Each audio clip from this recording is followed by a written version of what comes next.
சொத்த புல் இருக்கிற புழு எல்லாம் வந்துருச்சு. இழுக்கக்கூடாதான்னு பிடிச்சிக்கோங்க. வணக்கம் மெடிசன் பிளாக்ஸ் உறவுகளே. இந்த ரீசன்ட் டைமில் சோஷியல் மீடியாவில் சொத்தை பற்களில் இருக்கக்கூடிய புழுக்களை ஒரு 5 நிமிஷத்துல கண்ணு முன்னாடியே எடுத்து காட்டிடுறாங்க அப்படின்ட்டு நிறைய அந்த வீடியோஸ் எல்லாம் பார்த்துருப்போம். நிறைய பேர் அந்த வீடியோஸ் எனக்கும் ஷேர் பண்ணியிருந்தாங்க. அந்த இடத்துக்கு தமிழகத்திலிருந்து நூற்றுக்கணக்கான மக்கள் போயிட்டு இருக்காங்க. உண்மையாலுமே இந்த புழுக்கள் பற்கள்ல இருந்து தான் வருதா இல்லை வேற எங்கேயாவது இருந்து வருதா, இது எந்த அளவுக்கு நம்பகத்தன்மை இதில் சாத்தியக்கூறுகள் இருக்குங்கிறத லைவாக இந்த வீடியோவில் நம்ம பார்க்க போகிறோம். அதனால் இந்த வீடியோவை அப் டு வரைக்கும் முழுமையாக பாருங்கள், நிறைய பேருக்கு ஷேர் பண்ணுங்க. 2 பேர் போக போகிறோம். ஒரு ஆளுக்கு வந்து பார்த்தீங்கன்னா உண்மையாலுமே சொத்த பல்லு இருக்குது. எனக்கு ஒரு சொத்த பல்லு கூட கிடையாது. சொத்த பல்லில் பிரச்சனையே இருந்தது கிடையாது. பல்லில் இருந்து புழு வருதா இல்லையாங்கிறத போய் பார்க்கலாம் வாங்க. அந்த பகுதியிலிருந்து அந்த இடத்துக்கு போகிற வழியில் சொத்தைப்பல்ல புழு எடுக்கப்பட்டு வருகிறதுங்கிற போர்டை நிறைய இடத்துல பார்க்க முடிஞ்சது. இந்த சொத்த பல்லே இல்லாத எனக்கு என் பல்லுல இருந்து புழுக்கள் வருதாங்கிறத தெரிஞ்சுக்க நான் உட்காந்தேன். 2 நிமிஷம் கழித்து அந்த மூடியை திறந்து பார்த்ததும் என்ன ஒரு அதிசயம், சொத்த பல்லே இல்லாமல் என் பல்லுல இருந்து இவ்வளோ புழுக்கள் வந்திருந்ததை பார்த்து நானே ஆச்சரியப்பட்டேன். இது எப்படிங்கம்மா உசுரோடு இருக்கும்போது சேர்த்து போயிருங்க, சேர்த்து தூளுக்கு அப்படியா? சொத்த பல்லே இல்லாத எனக்கு புழுக்கள் வந்ததெல்லாம் சரி, ஆனால் ஒரு புழுக்கள் கூட என் வாயில் இல்லையேன்னு சொல்லிட்டு உண்மையாலுமே சொத்தப்பல் இருக்கக்கூடிய ஒரு நபரை உட்கார வச்சுட்டு உன்னிப்பாக கவனித்தோம். அப்போ தான் எங்களுக்கு ஒரு அதிர்ச்சியான தகவலே கிடைச்சது.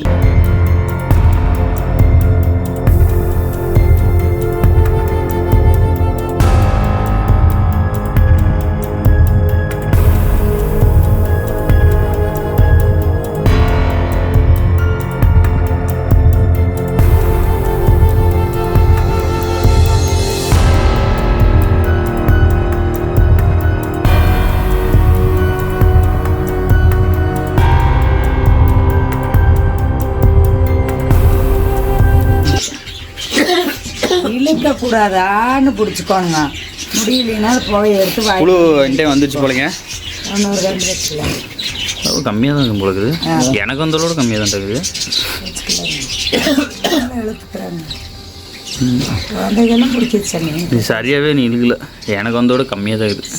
சின்ன பிள்ளைகளும் பிடிக்கிறாங்க. நீங்கள் முதல் தடவை சொத்தப்பல்லே இல்லாத எனக்கு வந்த புழுக்களோட அளவை விட கம்மியாக தான் வந்தது. அதனால் 2வது தடவையும் அந்த புகையை இழுக்க சொன்னாங்க. 2வது தடவை அதிகமான புழுக்களை பார்க்க முடிஞ்சது. அதோடு சேர்த்து அந்த புழுக்கள் எப்படி வருதுங்கிறதையும் எங்களால் பார்க்க முடிஞ்சது. அதை நீங்களே பாருங்கள்.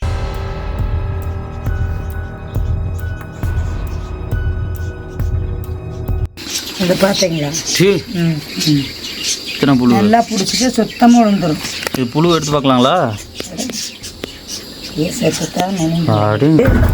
வழி வந்தாலும் இன்னொரு வேலை வாங்கணும். அப்படியே புழுவெல்லாம் செத்து போச்சுங்க. இந்த வீடியோ பார்த்துருப்பீங்க. அந்த புகையை வாயில் இழுத்ததும் அந்த மூடியை திறந்து பார்த்தா அப்படியே புழுக்கள்லாம் மிதக்கும். ஆனால் நமக்கு பார்த்துட்டு ரொம்ப வியப்பாக பிரமிப்பாக நினைப்போம். என்னடா அது இத்தனை வருஷமாக நமக்கு இந்த புழு தான் நம்ம பல்லில் வந்து இவ்வளோ வேலையை காட்டிகிட்டு இருந்துருக்குதா, அதனால தான் எதுவுமே என்ன பண்ணாலும் இந்த சொத்தை பல்லுங்கிறது சரியாகலையே அப்படின்னு வியப்பாக பார்த்துருப்போம். உண்மையாலுமே இங்கே இதில் என்ன நடக்குது அப்படிங்கக்கூடிய இந்த ஒரு ட்ரிக்கை வந்து பார்க்கலாம்.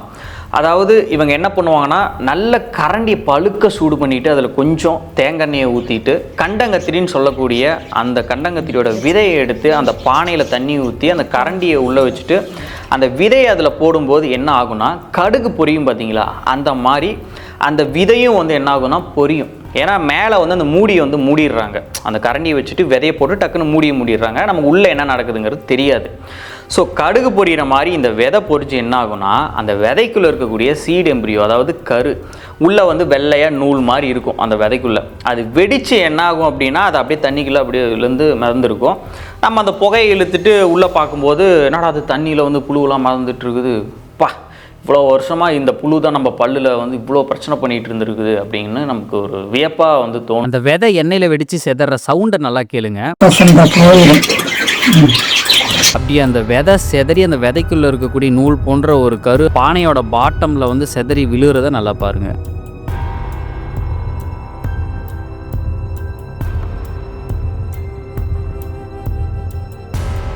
அடுத்ததா இந்த புகையை நம்ம உள்ளே இழுத்ததுமே எப்படி நமக்கு அந்த பல்வலி இன்ஸ்டண்ட்டாக வந்து கம்மியாகுதுங்கிறத பார்க்கலாம். உண்மையாலுமே அந்த கண்டங்கத்திரியோட விதையோட புகையை நம்ம வாயில் அடக்கும் பொழுது உண்மையாலுமே அந்த பல்வலிங்கிறத தற்காலிகமாக இன்ஸ்டண்ட்டாக நமக்கு குறையும். அது காரணம் என்னென்னா அதுலேருந்து வரக்கூடிய ஒரு விதமான புகையில் இருக்கக்கூடிய காரத்தன்மை நம்ம பல்வலியை வந்து மறுத்து போக வைக்கும். அதனால் நமக்கு இன்ஸ்டண்ட்டாக பார்த்தீங்கன்னா நமக்கு பல்வலி வந்து கம்மியான மாதிரி இருக்கும். இன்னொன்று நம்ம அந்த மூடி திறந்ததும் அந்த புழுக்கெல்லாம் மிதக்கிறது நமக்கு ஒரு வியப்பா அடேங்கப்பா புழுவெலாம் இருக்குங்கிற மாதிரி ஆகுது. ஸோ இந்த மாதிரி தமிழகத்தில் பல இடத்துல சேம் ட்ரிக்கை வந்து பண்ணிட்டு இருக்கிறாங்க. அந்த சொத்தப்பல் இருந்தவரை விட எனக்கு தான் அதிக புழு வந்தது. சொத்தப்பல்ல இல்லாமல் எப்படி அவ்வளோ புழு வந்ததுங்கிறது எனக்கு தெரியல. ஒரு ஆளுக்கு சராசரியாக எவ்வளோ நேரம் ஆச்சுன்னா கரெக்டாக ஒரு 3 to 4 minutes தான் ஆகுது. 2 பேர் போயிருந்தோம். ஒரு ஆளுக்கு வந்து 500 rupees சார்ஜ் பண்ணுறாங்க. ஒரு அதிகபட்சம் ஒரு 10 நிமிஷத்தில் 1000 ரூபாய் 2 பேர்த்துக்கு.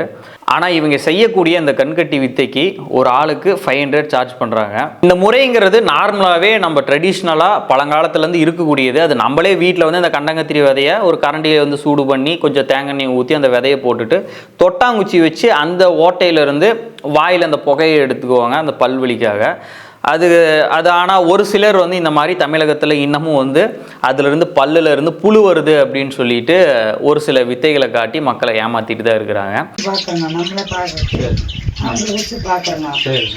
இத்தனை டாக்டர் இருக்கிறாங்க, ஒரு டாக்டர் கூட இந்த புழு கண்ணில் காட்டினது சொல்லுங்க. மருந்து வைப்பாங்க, போடுவாங்க, பீஸுக்கு வாங்குவாங்க, மறுபடியும் அடிச்சு வந்து போவாங்க. ஆமாங்க, பல்லு அடிச்சு சொல்லுவாங்க.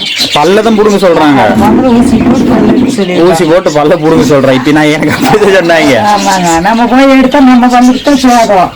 ஆனா இப்ப நம்மளதெல்லாம் அப்படி கண்ணிலே காட்டிடுவீங்க. சொத்தப்பல் அப்படிங்கிறது பாக்டீரியாவால் ஆகக்கூடிய இன்ஃபெக்ஷன். அந்த இன்ஃபெக்ஷனால் எனாமல் அரிக்கப்பட்டு வரக்கூடிய ப்ராப்ளம் தான் சொத்தப்பல்லுங்கிறது. அந்த சொத்தப்பல்லில் வந்து புழுவெல்லாம் இருக்காது. அப்படி அந்த புழு இருந்ததுன்னா அது நம்ம உடம்புக்குள்ளே தான் போகும், நம்மளே சாப்பிட்டுடுவோம். அந்த புழு வந்து பல்லுக்குள்ளே நமக்கு தெரியாமல் மறைஞ்சு உள்ளேயே வருஷ கணக்கிலலாம் இருக்காது. இந்த மாதிரி ஒரு புகையை வச்சதும் அந்த புகையோட காட்டம் தாங்க முடியாமல் அந்த புழுக்களெல்லாம் தண்ணியில் கொட்டுறதுங்கிறது வந்து பாசிபிளே கிடையாது. இது ஒரு விதமான கண்கட்டி வித்தை தான். ஆனால் இதை பார்க்கும்போது என்னன்னா மக்கள் இன்னமும் எவ்வளவு அறியாமையில் இருக்காங்க அப்படிங்கிறத மட்டும் புரிஞ்சிக்க முடியுது. அதுக்கு முக்கியமான ரீசன் இந்த சோஷியல் மீடியாவில் இந்த மாதிரி வந்து அதோட நம்பகத்தன்மை என்னங்கிறத அவங்களுக்கே தெரியாமல் சோஷியல் மீடியாவில் நிறைய ஸ்ப்ரெட் பண்ணி விட்டுறாங்க. அதோட வியூஸ் கவுண்ட் பார்த்தீங்கன்னா மில்லியன்ஸில் இருக்குது. அதை பார்த்துட்டு ஆயிரக்கணக்கான மக்கள் அதை வந்து ஒரு வியப்பான ஒரு விஷயமா அதை தேடி போகிறாங்க. அதனால் ஒவ்வொரு சோஷியல் மீடியாலையுமே ஒரு வீடியோ நம்ம போஸ்ட் பண்ணுறதுக்கு முன்னாடி அதில் உள்ள உண்மைத்தன்மையை நல்லா ரிசர்ச் பண்ணி ஆராய்ச்சி அதுக்கப்புறம் வந்து ஃப்ளாஷ் பண்ணுங்கள். ஏமாத்துறவங்க இருக்கிற வரைக்கும் ஏமாந்துக்கிட்டே தான் இருப்பாங்க. அதனால் மக்களாகிய நாம் இந்த மாதிரி சோஷியல் மீடியாவில் ஒரு சில விஷயங்கள் வருதுன்னா அதை கண்மூடித்தனமாக நம்பாமல் அதில் உள்ள உண்மைத்தன்மை என்னங்கிறத ப்ராப்பராக ரிசர்ச் பண்ணி அதை தேடி போங்க, அதை வந்து பயன்படுத்துங்க.